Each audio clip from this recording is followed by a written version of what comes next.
그래서 지금 제주가 가지고 있는 차세대 이동 수단에 대한 보급 사업이나 어떤 제조업 환경이나 이런 거에 있어서 좋다는 부분도 있지만, 제주가 가지고 있는 이 특성을 잘 활용한다면 보급 사업뿐만 아니고 하나의 사업군으로 제주도 자리매김할 수 있지 않을까 하는 쪽의 시각에서 보고 싶습니다. 제가 사업하는 사람 입장에서 봤을 때 대학에 있다가 이 사업을 하고 나니까 미래형 탈 것에 대해서 저는 이제 자동차라는 표현보다는 탈 것이라고 표현하고 싶습니다. 왜냐하면 어떤 방향으로 갈지는 몰라요.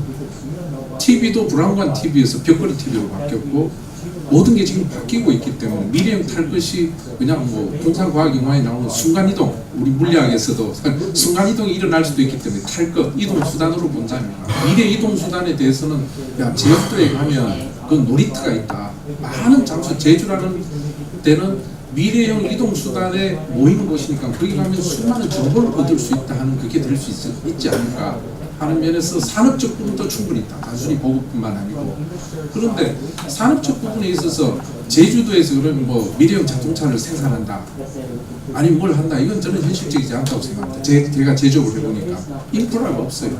가공 공장이나 이런 것들이 들어오면 지금 현재 제주도가 추구하는 친환경, 이 아일랜드하고 전혀 딴 도시로 인더스트리 아일랜드로 바뀔 수 있기 때문에 그건 다르다고 저는 생각합니다. 또한 퍼스널 모빌리티에 대한 내용들이라든지 이런 부분들은 사실 요즘 들어서 많이 이제 접하고 있는데요. 일단 몇 가지 이제 포인트별로 조금 의견을 드리고 싶은 부분들. 일단 충전은 기본적으로 표준이라고 합니다.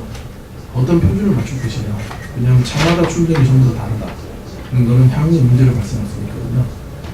자동차의 경우에는 이제 충전이 겨우 표준화가 좀 되어가면서 충전기라든지 이런 부분들에 대한 활용성 그리고 사용성들이 좀 편해지는데, 퍼스널 모빌리티 같은 경우에는 차량별로 충전 방식이라든지 충전 포트가 전부 다르게 구성되어 있어요. 그래서 이런 부분들을 이제 해결하기 위해서는 첫 번째는 기존에 있는 자동차 인프라를 활용할 수 있게 하기 위해서 자동차와 동일한 내지는 유사한 형태의 충전 표준을 따라가는 방법이 있고요. 또 이제 두 번째는 차와 이제 퍼스널 모빌리티는 배터리 용량이라든지 전체 사이즈가 다르기 때문에 만약에 쓸 수 없다 그럴 것 같으면은 대부분 퍼스널 모빌리티들이 이제 일부 220V 콘센트를 사용해서 쓸 수 있기 때문에 그 콘센트들을 활용해서 충전 인프라로 쓸 수 있는 방법들을 좀 구축을 해야 될 것이다 라고 생각이 되고요. 이 인프라 구축에 있어서 이제 가장 첫 번째 목적은 공용이에요. 어떤 차든 그 표준 내에 들어와 있는 모든 것들을 같이 사용할 수 있게끔. 지금 이제 일부 제조사들 중에 보면은 전용 플랫폼 내지는 전용 충전 인프라를 설치하는 부분들인데, 이건 결국은 어느 시점에 갔을 때는 차가 많아지고 다수의 사람들이 공용의 차를 쓰게 될 경우에는 전용을 구축하는 것 자체가 허들이 될 수 있는 그런 형태로 갈 것 같고요. 또 하나는 이 퍼스널 모빌리티가 어떻게 보면 재미있지만 어려운 부분 중에 하나는, 저희가 단순히 새로운 기술, 새로운 기능, 새로운 디자인을 가진 물건을 만들어내는 차원이 아니라 사람들의 새로운 행동 양식을 만들어내야 한다라는 데 좀 있다라는 생각이 들었어요.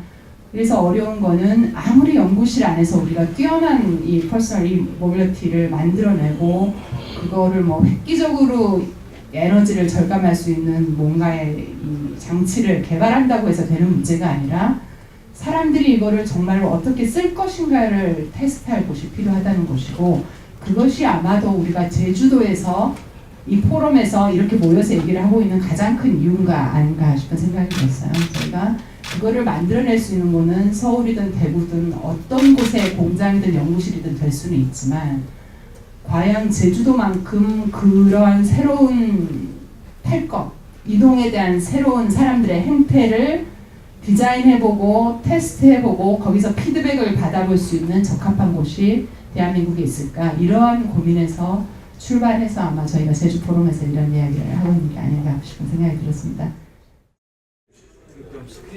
현재 제주도를 기준으로 전기차 보급에 대해서 이제 동향이 전 세계적으로 한 13개 정도가 전체 자동차 대비 전기차 보급이 한 1%를 넘었습니다. 저희도는 이제 전체 차량의 한 2% 정도를 전기차로 대체를 한 상황입니다. 일반 사용자 말고 그 렌트카라든지 택시 이런 비즈니스용으로도 전기차가 활발히 보급되고 있습니다. 자율주행차를 이제 대중화시킬 만한 그런 어떤 노력들이 자율주행 차량은 아직까지 기술이 완성되어 있지 않기 때문에 도로에 대한 어떤 사전 계획이 필요합니다. 그래서 도로에 대한 사전 계획과 제한된 범위 내에서 자율주행 차를 테스트하는 것은 테스트하는 방식으로 접근하는 게 좋을 것 같습니다. 전기차가 대중화되기까지 얼마나 시간이 걸리고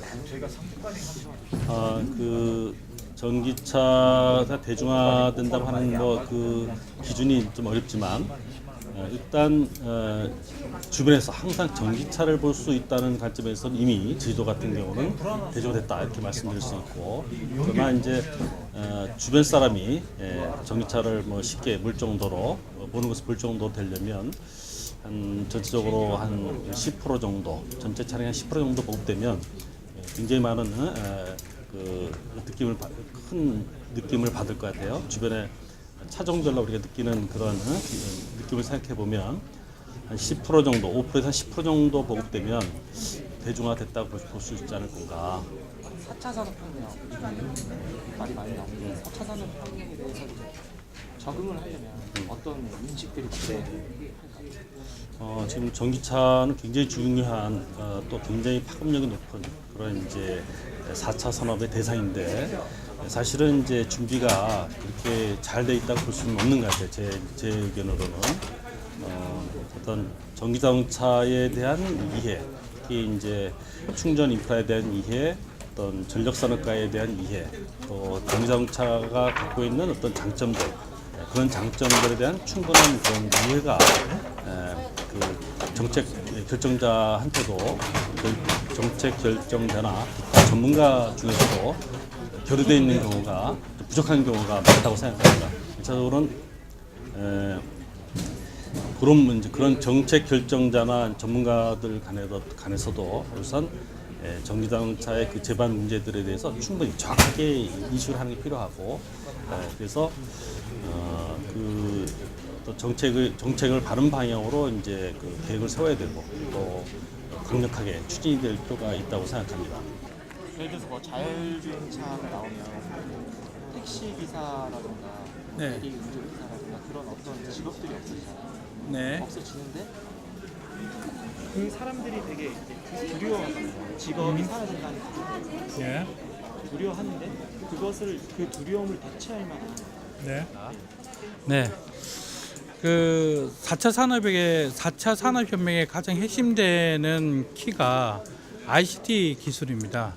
이 ICT 기술이라고 하는데, 근데 이 기술의 혁명, 그러니까 ICT의 혁명이 어떻게 보면 이 노동력을 뺏거나 아니면 어떤 일자리를 대처하기 위한 방법으로 가지는 않습니다.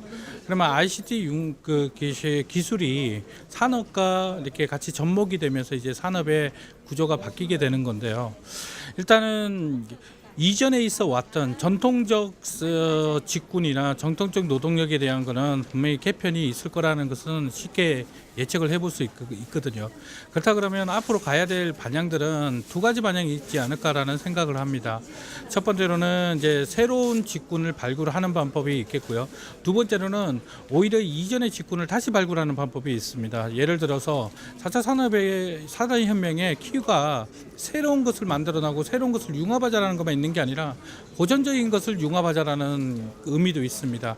농업을 다시 발견한다든지 아니면 제조업이라는 것을 다시 발견한다든지 아니면 서비스업과 뭔가를 붙일 수 있는 방법들을 발굴한다든지, 그래서 새로운 것들과 새로운 것을 융합하는 것, 그 다음에 기존에 있던 것과 새로운 것을 융합하는 이런 분야 부분 쪽에 좀 이제 마인드를 키우고 또 거기에 접근을 하는 것이 아마 이제 앞으로 4차 산업혁명에 대응할 수 있는 가장 좋은 방법이 아닐까라는 생각을 합니다.